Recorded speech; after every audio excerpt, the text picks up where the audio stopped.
کے لیے لوگ جو ہے 680 کے پرچے کروا رہے ہیں، اور تو آپ جو ہے وہ فارچونر پہ بیٹھ کے ایئر کنڈیشن میں آپ طریقے داری چلا رہے ہیں اس غریب آدمی کے بجلی کے بل سے.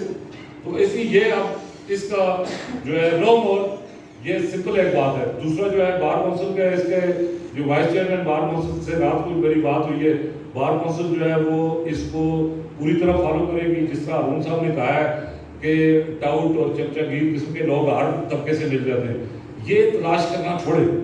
جو بار کونسل جو ہے الیکٹڈ باڈی ہے اور ریگولیٹری باڈی ہے پورے لیگل پروفیشن کی.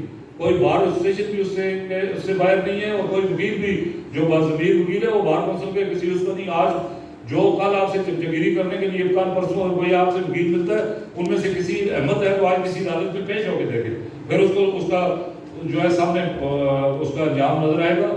یہ لائسنس جو جس کی بنیاد پہ ہم نے کالے کوٹ پہنے ہوئے ہیں، یہ بار کونسل نے ایشو کیے ہوئے ہیں، کسی آزاد کشمیر کی حکومت نے یا کسی اس نے نہیں ہمیں ایشو کیے ہوئے. یہ جنہوں نے ایشو کیے ہیں وہ کینسل بھی کر سکتے. تو یہ لوگوں کو اس میں نہ ڈالیں.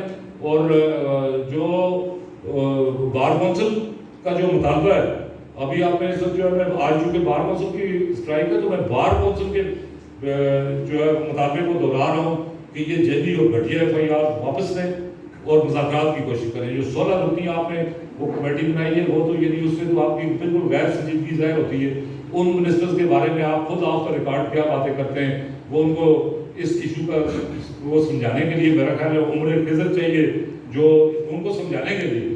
تو یہ ان کا کیا ہے تعلق ہے. سیدھی بات یہ ہے کہ وہ بھی ان میں سے بھی جو ہے وہ منسٹرز اگر ان میں سے کوئی بھی ذرا سنجیدہ ہو تو وہ اپنی مراد سے وڈرا ہونے کا اعلان کرے تاکہ ہم سمجھیں کہ وہ باقی اس میں سنجیدہ ہے.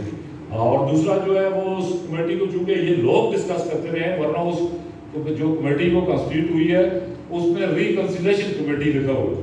تو ریکنسیلیشن ہمارے سامنے جو منسٹرز کے سامنے میں نے تو اس دن لکھا بھی تھا کہ جو منسٹرز کے سامنے ہمیں جو ایشو نظر آ رہا ہے وہ تو سب سے بڑا ایشو ان کے پاس تو وزارتوں کا، محکموں کا وہ اصول ہے.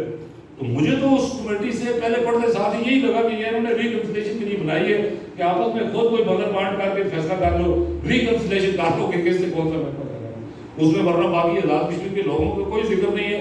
اگر آپ کو یہ توہین محسوس ہوتی ہے کہ آپ عوامی ایکشن کمیٹی کا ذکر بھی نہیں کرنا چاہتے، اور کسی اور نے کسی اسٹیٹمنٹ میں کہا ہے کہ جی یہ غیر قانونی عوامی ایکشن کمیٹی